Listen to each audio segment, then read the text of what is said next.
You're listening to Finding Your Genius Zone with Dirk Nevelle. With the help of successful individuals across industries, Dirk breaks down the unknown parts of every vocation while highlighting the importance of finding a career where you can leverage your natural skills, passions, and interests. Now here's your host, Dirk Nevelle. Hey everybody, this is Dirk Nevelle. Welcome to my podcast. On with me today is a friend, Reg Willing. Welcome, Reg. Thanks, Dirk. Can you hear me okay? Yeah. Okay, cool. So a little story on Reg. Reg is in the construction world, and he's going to elaborate on that. But I met Reg years ago. It's a small town. We had some similar friends. And I don't know, Reg, if the first time we hung out was in Sun Valley skiing, but I remember I think so. We were living there. And I think you came over with Shrek and some of the crew. And anyways, Reg is just one of those good dudes. I'm in the lending world, and so I bump into people doing remodels, building, and it's just consistently like, who you working with? And Reg is usually that guy. So he's got a really great reputation. People love working with him. He does amazing work, and I'm excited to have him on. So Reg, in your own words, if you bumped into somebody and a stranger and they said, what do you do? How would you answer that? General contractor for residential remodels, new construction is my primary business right now. And you've been doing that. You're a business owner. You've been doing that for how many years? I've been in the residential construction for 25 years now. Okay. And then you went to Washington State. Did you go right into that out of college, or did you try something different? I went into it. My father was a land developer. He did all the horizontal construction, putting the roads, the sewers, building plats, land acquisition, entitlement process, and then would sell to people like John Buchan, Murray Franklin. At the time, were kind of the bigger players in that market. Yep. And when I got out of school, my major was in real estate, and I thought it was going to be a commercial broker. And I tried it for a while, and it just wasn't a fit for me. Yep. And I always knew I wanted to do something in real estate. So he at the time was starting to think about starting a company because he had a plat in Kitsap County that was not selling off very well. And the only way to get out of that land plat was to start building on it. And so we kind of devised a plan to come up with the construction company, and we did, and that worked great for a long time. So Till 2008 happened. Yeah, I get it. So growing up, like it was kind of in your family, your DNA. But was there pressure at all to kind of follow suit, was there freedom just to like do whatever you wanted to do? No, there wasn't any pressure to follow suit. I think like any parent, you just want your kids to be happy and do what they're passionate about. I think that real estate always intrigued me because I liked the fact of being a business owner. I liked the fact that real estate was something that I always had an interest in, but construction was something that as a kid I was never really interested in. It just kind of fell into construction. So you've been in it a while, and is it the normal do people typically, you work for a company, you had different roles, and then eventually you start your own company? Is that typically the protocol a lot of people take in your industry? That is the main protocol most people do, because you need the experience. Coming in blind, it's pretty hard to do. And most of these guys now, most of the guys that are hiring people out of high school out of college, are looking for construction management degree, some background in engineering, some background in basic understanding of construction. So it's not something that a lot of people just come in off the street into. There is some people that will work their way through being a laborer to a framer to a site superintendent to potentially going out on their own. So that's interesting, because I'm thinking like the skill set, if you're really good at framing or you're really good at whatever trade, like how important, like when is the need for a degree, say from a university in construction management? Like what does that give you versus the guy or gal who's just really damn good at building or framing or whatever? Like why does somebody need a degree? I don't know that you need a degree, but I think what you learn being in the field is that the framers or the tradesmen, so to speak, that do the work are very good at their crafts. But what you want for a manager is not somebody who has a toolbox. You want somebody who's got a computer and a laptop, because it's more project management, organization than it is actually physically doing the work. And that's been the biggest problem I found over years hiring superintendents, is trying to pull somebody out of the field that was a carpenter or a framer and turn them into a superintendent. If they're not organized and they're not disciplined and they don't learn how to, take diligent notes and write things down, then it becomes a problem on the management side. They might know everything about construction, but they can't manage it because they can't organize it. And it's a big puzzle to organize, right? Because you've got trades that don't show up on time. You've got to readjust schedules. You got to keep everybody moving. You got to keep budget in mind. You got to keep the clients informed of what's going on. Yeah, this is interesting because I've had a lot of podcasts with even very creative people, like a composer who has his own business. And so sometimes the skill set of being really good at a trade or building or an artist or whatever doesn't always translate to being a business owner. You are a business owner. You've done a lot of the work along the way. Does it pull you away from what you really like? I mean, if someone's watching this and they're thinking, I would love to have my own company and I love to build, is it two totally different feels and lives? I mean, if you're running a company versus you're out there, putting up walls or whatever, I mean, it seems like a totally different world. I mean, if you're a business owner, you've got that entrepreneurial mindset and you understand how an organization works. And at the end of the day, the bottom line is there's two key things, and it comes down to, are you on time and are you on budget, right? And you need somebody to kind of overlook over those things, because the carpenter's too worried about whether it's perfect or not perfect, and they lose track of what the bigger picture is, which is, how are we doing on the overall budget and how are we doing on the time frame? Not that the details aren't important, but they fit in there in a different way, right? The big picture is, if I'm over budget and over time, then I'm not a very good contractor. The easy part's getting the finished work right. Got it. So you've been at it for a while. Is there anything that has surprised you? Wow, I didn't see this coming. Or did you know exactly what was ahead of you? I mean, just from your dad or whatever. No, because like I said, he was a land developer. He wasn't a builder. Okay. So to answer your question again, kind of it's hard for somebody to just get into it and watch a YouTube video on how things are supposed to be done. I mean, it's easy for a DIY project, but there's so many different components and so many regulations now. If you don't have the experience, it's hard to do. So from somebody who wanted to get into the field and didn't want to go through the schooling, the best thing to do is shadow somebody. Hire a superintendent that maybe he's not the business owner, but he is the guy that understands the process and how things are put together. And then, over time, you'll learn the process and how it goes together. And yeah. keeping that with the business sense is great.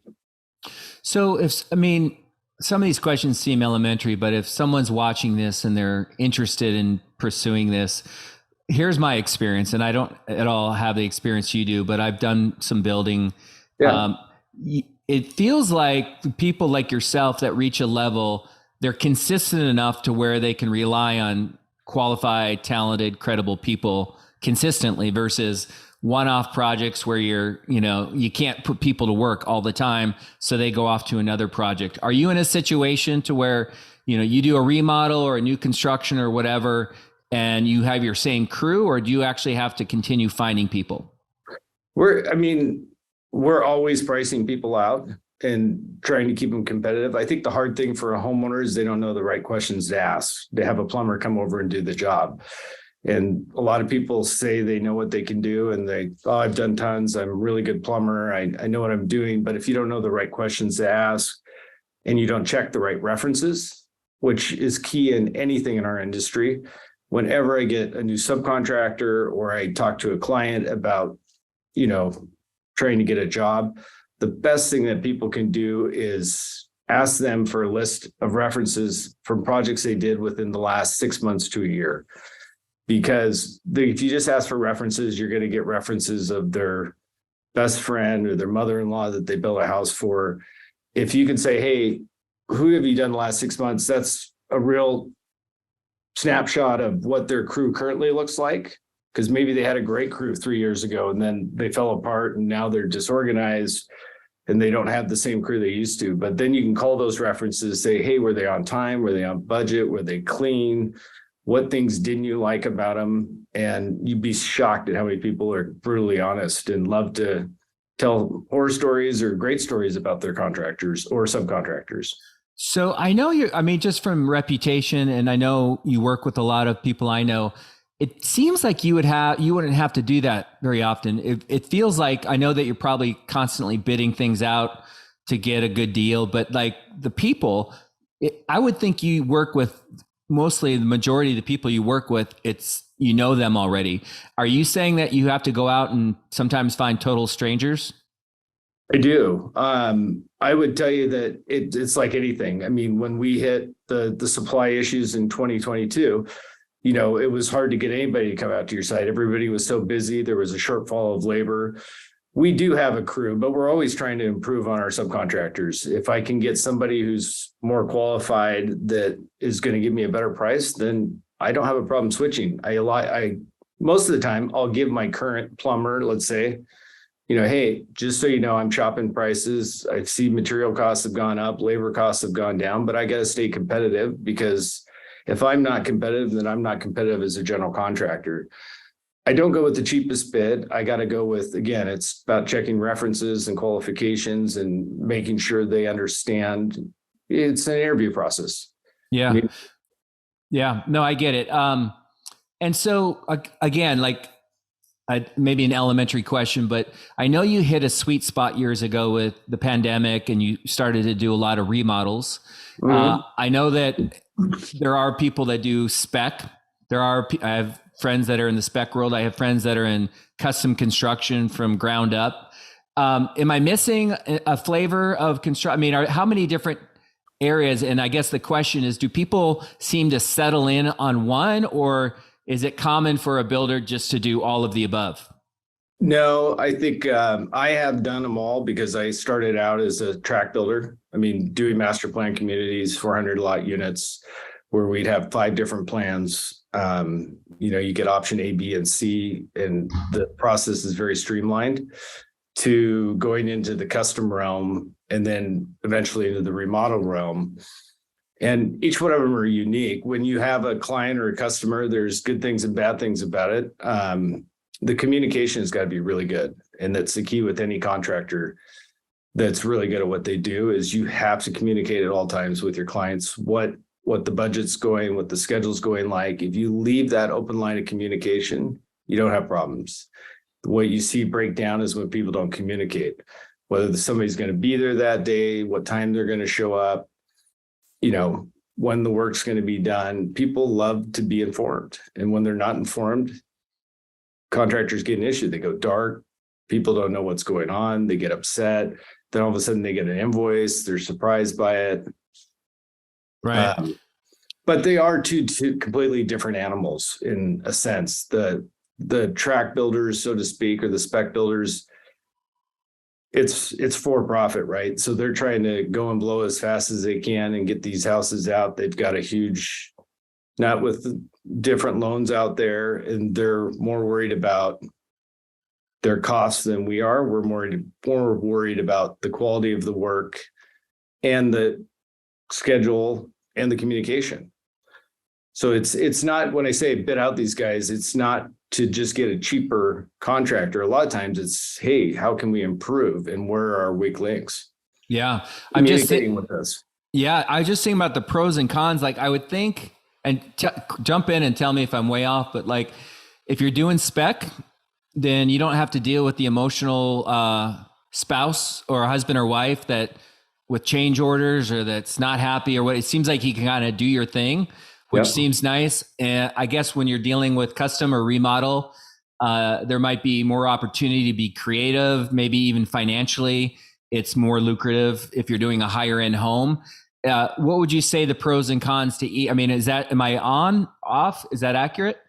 Yeah. I mean, when you're doing spec, they can be very lucrative for you, but it can also be, you get a market shift like we're currently going through, where interest rates are going up, or in 2008 where the sub market fell apart.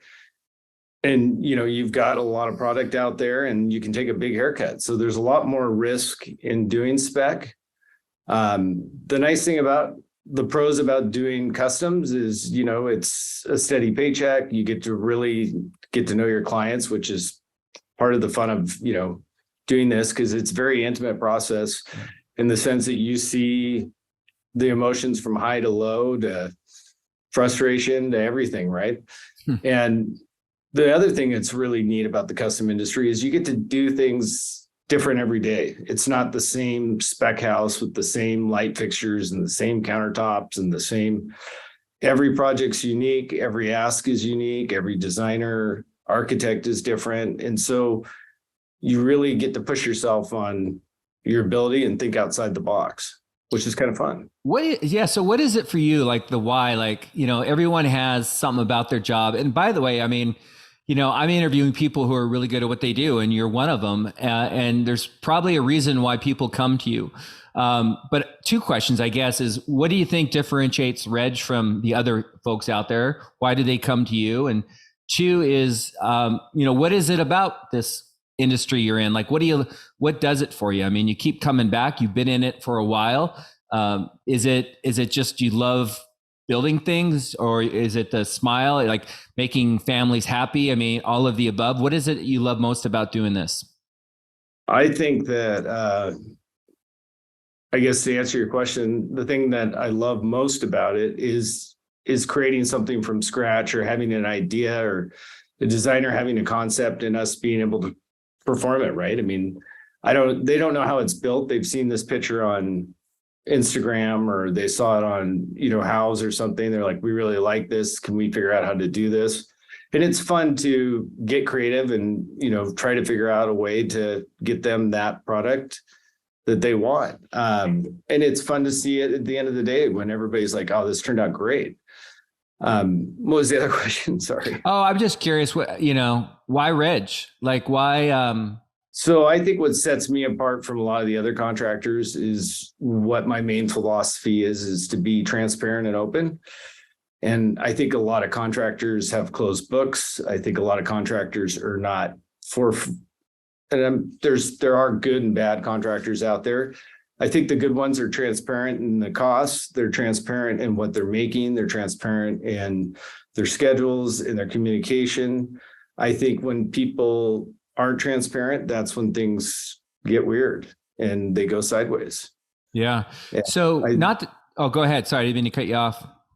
No, I just think transparency is something that is important, because the costs have really increased over the years. And it's hard to tell who's just gouging you and who's telling you the truth. And there's a lot of guys that'll come in and they'll bid things low to get the job, and then they can't perform on that, and they get themselves in a pickle with the contractors. Or there's guys that are just overcharging, and you don't have a good feeling at the end of the day because you feel like you overpaid for things. And that's where that transparency part comes in. It's a relationship. Most people pick contractors because they trust them, and you really need to have trust in your contractor.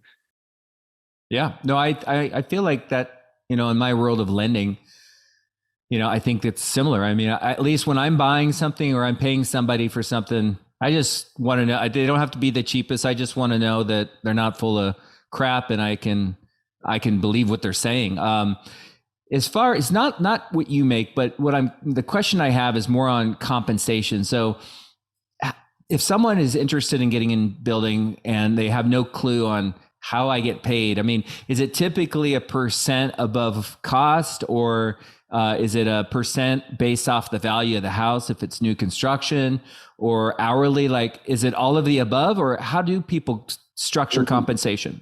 A little bit of all the above. I would say that there's two ways that we typically do projects. If I've got a designer or an architect that is very detailed and they have all the specifications laid out, we will do fixed price for people, because that way at the end of the day, they know exactly what their mortgage is going to be based on all the specifications that are laid out in front of us. The other thing is that a lot of people don't. And then if we do a fixed cost bid and they change their mind, then we create what's a change order, right? It could be a positive change order. in the sense that, hey, the countertops came in less, we're going to give you a credit back as a change order. Or it could be that the costs went over because they picked a certain product that was a little bit more, and we'll do that as a change order. If it's a cost plus because they don't really have any idea, they haven't had the time to go out and look at fixed, they're looking for our recommendations. We'll put a full budget together based on what we think they want, what their ultimate goal is to be in the range of the overall project. And then they'll go out and select it. And instead of creating 100 different change orders, we'll kind of leave allowance numbers and use those as our guidelines. And then it's a percentage over whatever the value is for our fee. Yeah, so no. You'll see builders probably a lot like mortgage companies. They've got a contractor fee in there, and then, for lack of a better term, there's a lot of junk fees. Mm-hmm. And some contractors will charge for a superintendent's truck. They'll charge for rental fees that for equipment they already have. They'll charge for all sorts of little incidentals and papers and superintendents and running around. And it's a nickel and dime way to get your margins lower, but get your costs up. So they're not very forefront on what they're charging with the client, because they've got all these little nickel and dime fees in there. And then they'll take their percentage way down. They're like, oh, well, they're only 10% above cost, where somebody like me on a remodel might be 20%. Now, as the value goes up, I move my percentage around. And I look at it two different ways. It's the time that we're going to spend on the job. If I've got a project that's going to last a year, then I'll budget in what my monthly net is for my overhead and everything for that year and my profit on top. If it's a remodel, it's each one's a little unique, Dirk, but I'm upfront with the clients of what it is. And depending on the value, I mean, if I'm coming in doing a $50,000 bathroom remodel versus a $4 million remodel in a big house, there could be two totally different numbers. Yeah, I get it. Just from experience, you're talking, and I'm thinking about the scenario where you have a fixed cost, but lumber goes up, or steel, or it's a 12-month turns into an 18-month, whatever, like new construction. Like that must be hard. Like, you know what I mean? Like when someone has a budget and then crazy things happen in the market, no inventory, whatever. I mean, you must have to deal with that often. It is. And we try to anticipate, I mean, like anything, the commodities market is something that I can't predict. But if I'm doing a fixed price, as we get closer to the signing the contract, we do have to put some fudge room in there. And to be honest, we've got to be able to anticipate for the market shifts. Most of the stuff we can pre-buy, like once we sign a contract, we'll order the plumbing supplies, we'll order a lot of the things, or put deposits down so we can lock prices in and commit to those prices.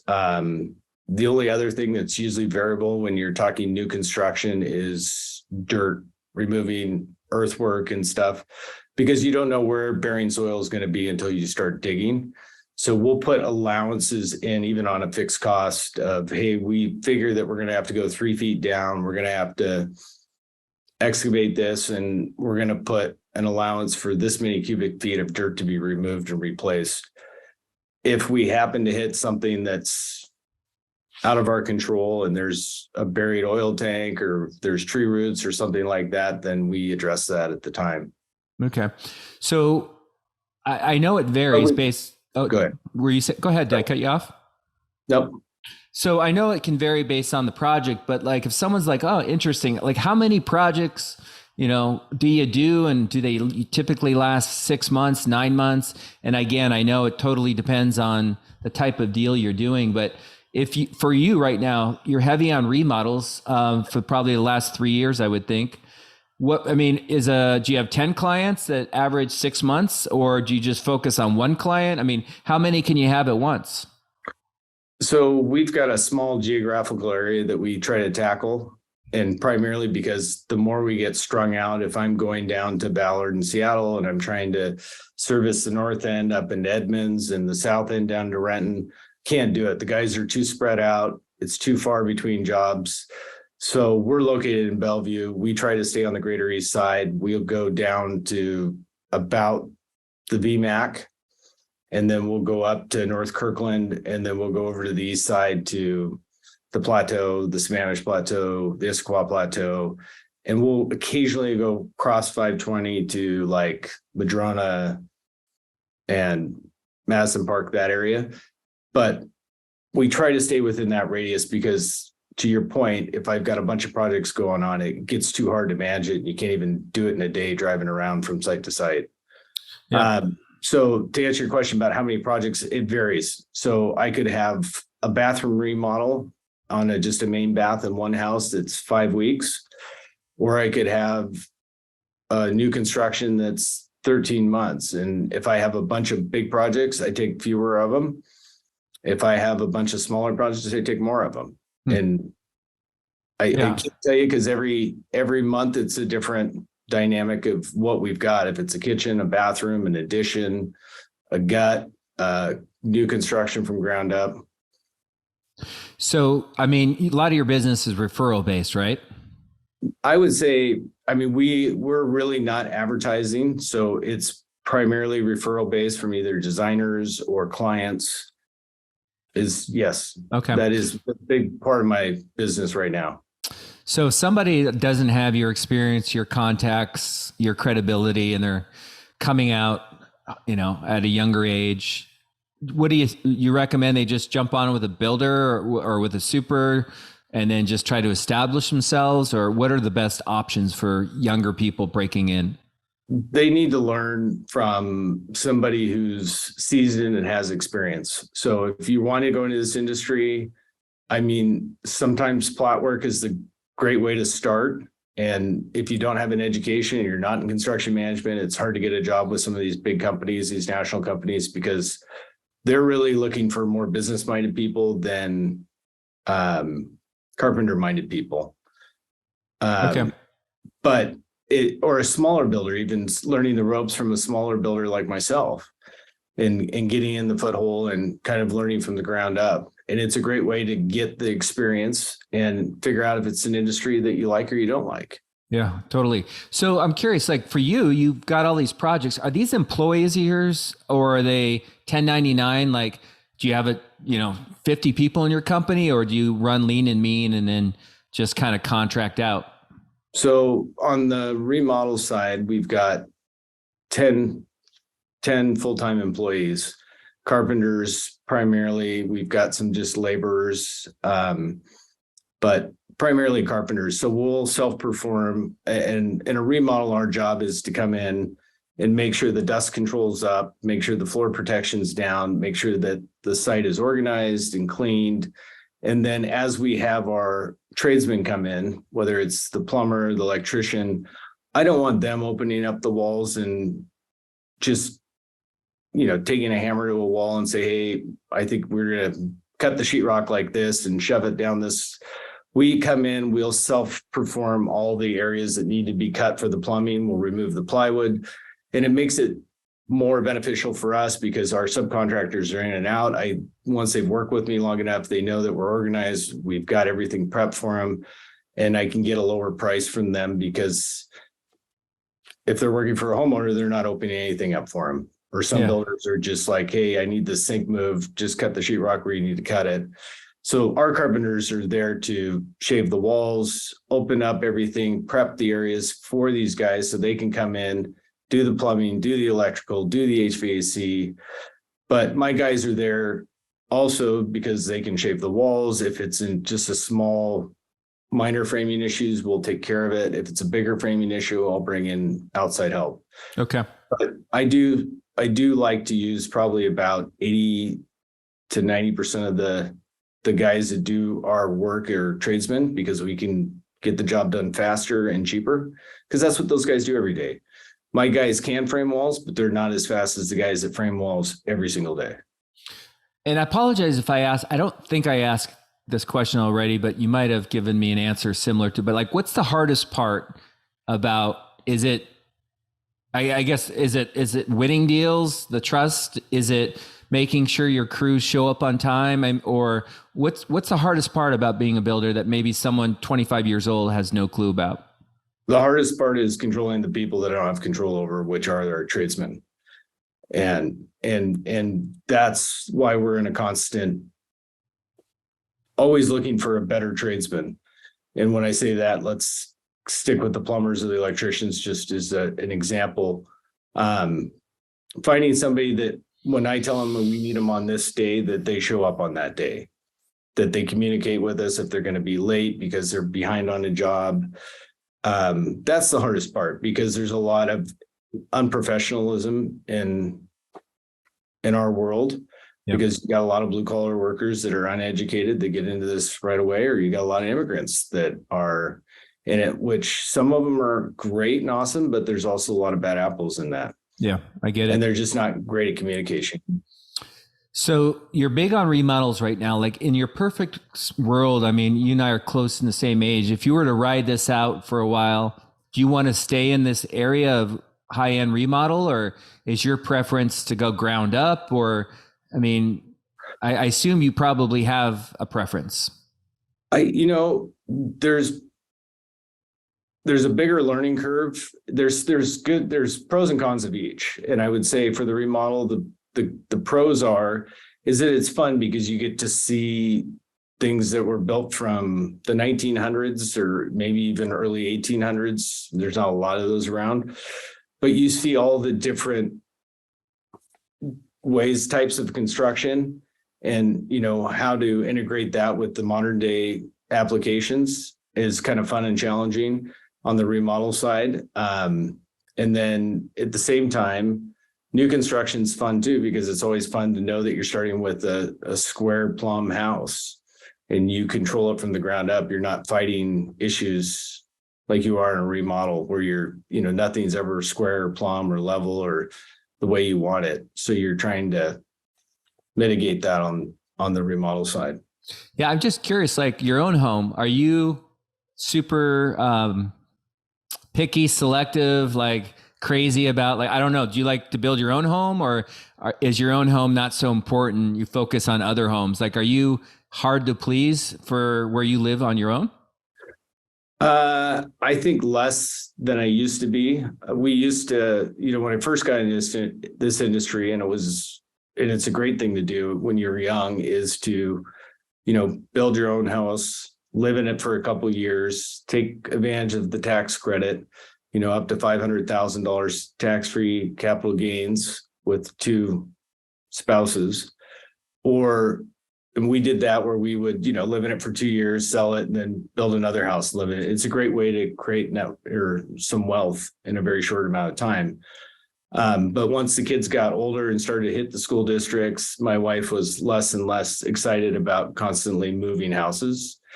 And so we've been in our current house for about 10 or 11 years. And nice. Yeah. So in every job, I talked to you a little bit about this before we started, like I told you, like at 23, 24, my dad was big on money and comparing. And like, I didn't really think a lot about, I just wanted to go make money. I wanted to make him proud. I just very superficial kind of. And I didn't realize, for example, how important freedom was. And I also don't like bosses. I'm a self-starter, and I like to, I don't need anybody pushing me. I'm very hard on myself. I'm very driven. What is it about your career? Like, what are the non-negotiables for Reg? Like, I assume freedom. I mean, I know that, you can go to Sun Valley and hang out and take it. Like, what do you get out of being a builder? And I guess personally, what is it about being a builder? Like, what are the things you need in your career that you get, whether it's no cap on compensation, freedom, creativity, you don't have to shave and go to an office and tap, be there from 8 to 5. Like, what is it about your career that you love? Like, what are the 2 or 3 things that you get out of it? Well, I think, as any business owner, I think the great things are, about owning a business is you can make it what you want to make it, and you can work as hard as you want to work and create as big a company as you want to create, or you can scale it down and say, look, I'm happy with what I'm at. I've got a small crew. I trust them all. And I know I can leave for a day and that place isn't going to burn down. I mean, I like that flexibility of being a business owner and having that and setting my own rules. I mean, the gratification at the end of the day is making the clients happy. But if there's a client that we know that we're not going to get along or see eye to eye with, then we won't take them on. It's pretty rare and few that I've come across that. But as a business owner and owning my own company, you have that freedom, which is. Yeah, no, I get it. I mean, I would think, correct me if I'm wrong, Reg, but building it, I mean, it's emotional. Like, I know how excited my wife and I get, we've done it 3 or 4 times, picking things out, and then things come and maybe they don't look like we thought it would. I mean, it's almost like you're a builder, but you also have to have a little bit of a psychology background in terms of like the emotional stuff that goes with it. Like, I'm a lender and I see it, I see people, I see the good and the bad, people freaking out or whatever. It comes with the territory, but I know you must see that. And it's not like they're bad clients or they're emotional. They're just, that's life. That's the way it is. But you have to have the personal skills too, right? To be able to communicate. And like, you can't be just a total introvert, quiet, on the spectrum kind of guy. You need to be able to relate to people too, right? Yeah. And I think it's like you said, I mean, being a builder, you're kind of a therapist in the sense that, she might really want that granite countertop or that slab, and she's adamant about it. And he's like, it's way out of our price range. And you're like, how do I kind of get the middle ground and make them both happy? And it's like, well, maybe we can do those countertops, but maybe we can cut some corners back here and save you a little money to help compensate for the countertops that you want, right? And it's just throwing ideas out like that like, hey, I know where I can save you some money on the back end. We can help make up for the countertops you really wanted, in that kind of sense, because it is an emotional thing. There's a lot of money on the line. It's the biggest purchase or investment that people make most of the time. And you have to kind of navigate those waters, and you can kind of feel them out, and you'll see after you start working with clients kind of, where you need to help mitigate those. But it's also nice for myself and my wife. I mean, I've been a builder for 30 years now, or 25, 30 years.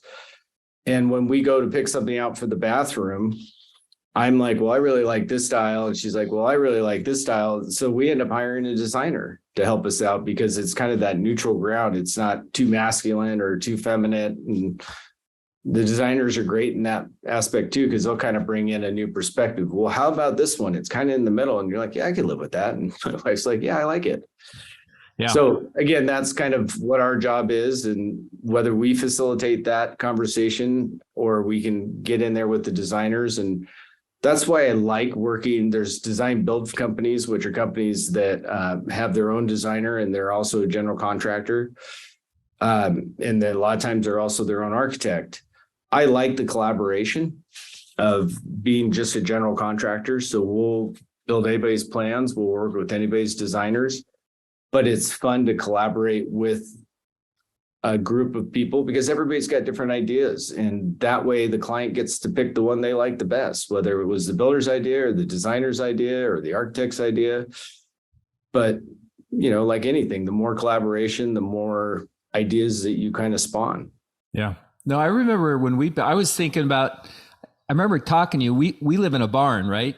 Yeah. And that's kind of a different animal. And I know you don't really do North Bend and probably don't do barns, but you were super helpful. I think some of the subs you helped me with, and I always appreciate that. So as we wind this down, one of the two questions I always ask, one of them is, if you could rewind this, go back to Wazoo coming out, would you do anything different? I mean, my guess is you would stay in the construction world, but would you have followed a different path? Would you have gone into business sooner and just try to make it work at a young age, or what would you do different, if anything?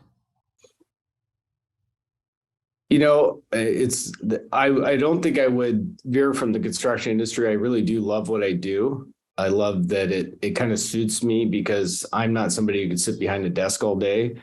And I also don't want to be out in the field all day. So I like the versatility of spending half my day in the office and half my day out in the field, or whatever. Maybe some days I'm in the office all day and some days I'm in the field all day. In hindsight, some part of me always wished I would have been a fireman. I like helping people, and I love the fact of, I think a lot of what the firemen do are paramedics and stuff, or, more paramedic issues.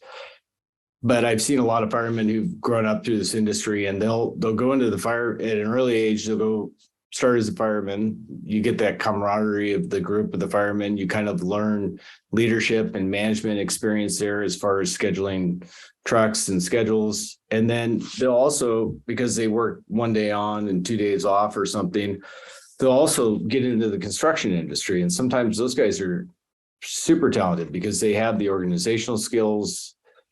They've got the free time. They really love the fire gig, but after 20 years, they want to go out and be self-employed and do something else. And it's a great kind of way to get into that. And so for somebody younger and wasn't in construction management and they're interested in firefighting, it's a great second career for somebody like that. Yeah, no, I had a firefighter on a couple weeks ago. Very interesting. Some of the things that he deals with that I never thought of. Some of the gore and stuff he sees, and it's interesting because once you kind of get behind the curtains, every career has its uniqueness that people don't know about. As far as if you couldn't do what you're doing, if you weren't, let's just say God came down and said, Reg, you can't build, you can't do any construction. Is there a dream job? And I ask this question because I think it's always good for the audience to kind of, they know you as a builder, but is there anything you would love to do that's just kind of totally random? The easy answer is I'm doing it, but I'm going to make it easy for you and say you can't say that. So I'm just curious, is there a dream job? Yeah, a dream job would be probably property management, right? Not running a property management company, but running my own properties. Yeah. And I say that in the sense that, there's not a lot of need to be on site all the time. It's more, getting a portfolio of properties that are built over time and manage them. But that's a hard thing to do without, having some financial backing or something to start that industry. Yeah. But I would stick in real estate, and I think I would probably have started more on acquiring at a younger age, acquiring rental properties, until I built a portfolio big enough that I wouldn't need to rely on a second job. Yeah. So I talk a lot about that whole recurring revenue, the annuity. Mm-hmm. So, and I just, that's one of the things when I got into lending, no one ever, and maybe I was the idiot, but I never thought about how I would be compensated, and I would start over every month. And I was in a very commoditized industry where somebody would leave me for $500 or they go to Rocket Mortgage. But the annuity income is something that I wish I had, like a financial planner, commercial insurance. Is there any kind of annuity income stream as a builder? Because my guess is you only get paid on when you're working. I don't know how you would get paid in an annuity fashion. Is that possible? Not really, not as a custom builder. As a spec builder, I know a lot of spec builders that will do developments, and they would do let's say a 20 lot plat of houses, and they would keep one, right? They would roll their profits back into one of the houses, and every time they did another development, they would keep another house, and they would, go out and build a duplex or something like that. But you've got to, start small and then eventually work your way up. Yeah. We can do it as a custom builder, but it's a little different than what I'm saying with a plat. Buy a piece of property, build a duplex on it, get the annuity and the income stream coming in, and then turn around and leverage that and be able to put a down payment on another one. Yeah, no, I love it. And by the way, you don't ever carry the note, do you? People are financing this on their own, so you don't have to worry about getting a construction loan or remodel unless you're doing spec. Correct. As a custom builder, I'm working for the client and they're the financiers. As a spec builder, it's a different story. Yeah, no, I get it. Is there anything I haven't asked that just knowing what that's on the tip of your tongue as we end this, anything you want to leave the audience with that, is looking at getting in your business? I think like any business, I would tell people you got to try a bunch of different businesses at a young age. And each time that you work for somebody, you'll figure out what you like and you don't like, whether that's working at Microsoft. Gosh, I love the, project management aspect of it, but I don't like the reporting aspect of it, or having, I work for Microsoft, but my point is until you've tried a position or you've tried a job, I studied commercial real estate, or I studied real estate. I got a real estate degree. I thought I wanted to be a commercial broker. I had to go work for a commercial broker, and, I'm just not a cold call person. I realized that, they sat me down at a desk with the phone and said, call all these people. And this is not my personality. And it wasn't something that I was interested in. And I also knew I wasn't interested in sitting behind a desk all day working on a computer, because it's not enjoyable to me. I like the flexibility of having half a day or a whole day in the office and a whole day in the field or whatever. But it's nice that's why I like constructions, because I can kind of do a little of both. Yeah. And it's interesting. I know you, and you're a very social guy, a lot of friends. So it's not like you couldn't, you don't have the skill set to cold call or reach out and do the whole networking thing like a lot of our friends do.